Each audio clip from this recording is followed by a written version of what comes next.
नाशिकचं समाजमन अत्यंत अस्वस्थ आहे। नाशिकच नाही तर महाराष्ट्रात आणि देशामध्ये या सर्व प्रकरणाची चर्चा होते।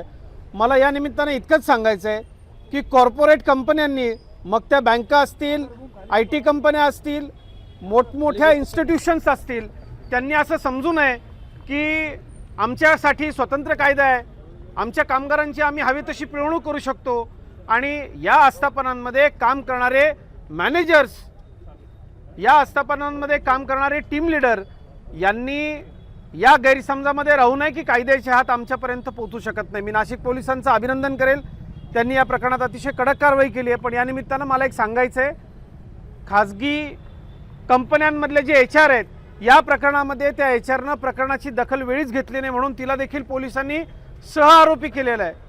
आणि एक सांगायचं आहे इथे की आमचा धर्म वाढला पाहिजे, याचा हा कसला अट्टहास आहे, किती घाणेरडेपणा आहे हा।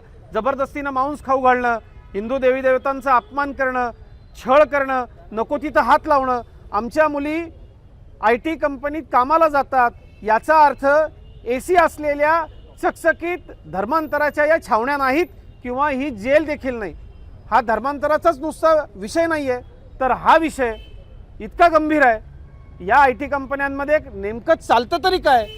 मी पत्र लिहून माननीय मुख्यमंत्र्यांकडे ही मागणी करणार आहे की या सगळ्या कर्मचाऱ्यांच्या कामाच्या वेळा, यांचे मानवाधिकार, यांची धार्मिक स्वतंत्रता, आमच्या मुलींची सुरक्षितता, या बाबतीमध्ये एक धोरण राज्यामध्ये असलं पाहिजे।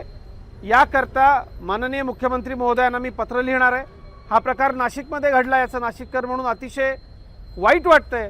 पण या निमित्तानं देशभरामधल्या, महाराष्ट्रातल्या सर्व IT क्षेत्रातल्या आणि अशा क्षेत्रामधल्या, खाजगी क्षेत्रामधल्या लोकांना सांगायचं आहे मला की घाबरू नका। तुमचा बॉस तुमचा छळ करत असला तर सामाजिक कार्यकर्ते, पत्रकार, राजकीय नेते कुणाशी तरी संपर्क साधा आणि याला वाचा फोडा। हे अतिशय भयावह आहे, एक प्रकारच्या कॉर्पोरेट जिहादाचा हा प्रकार आहे आणि मला असं वाटतं की देशभरामधले भारतीय जनता पार्टीचे कार्यकर्ते याला अतिशय समर्पक असं उत्तर देतील। ही जी मूडच होती आरोंतर लैंगिक शोषण आणि हे सगळे प्रकार मूडच होती ही सगळी नाही, मला असं वाटतं एखाद्या कंपनीमध्ये एक वरिष्ठ आपल्या धर्माचा आहे तर त्यांनी त्याच्याच धर्माचे लोक तिथे भरून घेणे आणि मग त्या सगळ्यांनी मिळून असं धर्मांतराचं रॅकेट चालवणं, याला जबाबदार त्या IT कंपन्यांचं मानव संसाधन म्हणजे HR डिपार्टमेंट आहे। आपल्या कंपनीत काय चाललंय हे जर त्यांना माहिती नसेल आणि इतके गंभीर प्रकार होत असतील तर या कंपन्यांचे परवाने रद्द केले पाहिजे। आम्हाला नाही उद्योग वाढला तरी चालेल, पण आमच्या लेखीबाळी सुरक्षित राहायला पाहिजे, धर्म सुरक्षित राहायला पाहिजे। मुकुलजी, याच विषयामध्ये नाशिक पोलिसांनी या कंपनीची मानव संसाधन जी अधिकारी आहे, HR जी आहे, तिला सहआरोपी केलेला आहे। तिचा गुन्हा एवढा आहे की तिने या तक्रारींची दखल घेतली नाही। मी गृह विभागाचं आणि पोलिसांचं अभिनंदन करेल।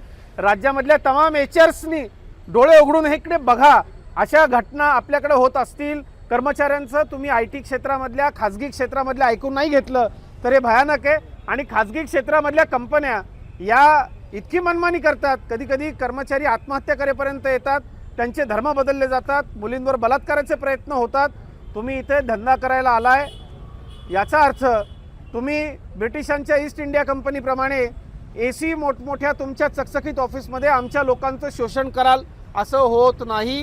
हे निश्चितपणे नाशिक पोलिसांनी समोर आणले, मी त्यांचं अभिनंदन करतो। मी या विषयावरती मुख्यमंत्र्यांना आज अतिशय गांभीर्यानं पत्र लिहिणार। मुकुलजी, या खाजगी कार्यालयांमधल्या चकचकीत आणि AC वातावरणापाठीमागे नक्की काय चालतं याचा निश्चितपणे शोध झाला पाहिजे। याच्याकरता एक धोरण राज्य सरकारनं, केंद्र सरकारनं केलं पाहिजे। या कंपन्यांमधल्या कामाच्या वेळा निश्चित नसतात, सुट्टीचे दिवस बदलतात, कर्मचाऱ्यांचा त्यांना टार्गेट आलं म्हणून छळ केला जातो। आणि इथं तर बघा की मी एका विशिष्ट धर्माचा आहे, तू माझ्या धर्माची झालीस तर तुला सुट्टी मिळेल, सवलत मिळेल, तुमचा देवधर्म कसा खराब आहे हे बिंबवलं गेलं आणि आपली नोकरी टिकावी या भीतीपोटी जर कर्मचारी असं करत असतील तर हे गंभीर आहे। आणि मला असं वाटतं माननीय मुख्यमंत्री या सगळ्याची दखल घेतील, गृह विभागानं दखल निश्चितपणे घेतलेली आहे। नाही, विशाखा समिती सगळ्याच ठिकाणी आहे, परंतु काही IT कॉर्पोरेट कंपन्या आपल्या इथं समित्या करत नाहीत।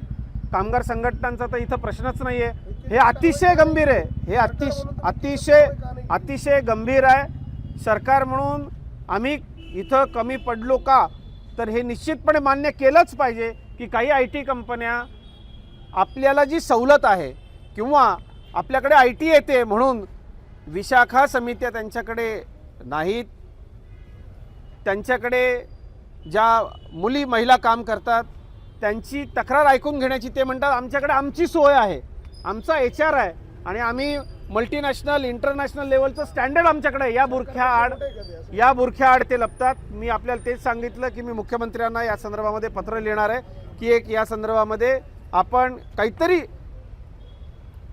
संपूर्ण राज्याकरता एक नियमावली असलेली समिती केली पाहिजे. आपला प्रश्न अतिशय बरोबर आहे आणि इथं चुकतंय हे मान्य केलं पाहिजे आणि त्याच्यावर कारवाई देखील झाली पाहिजे. या प्रकरणात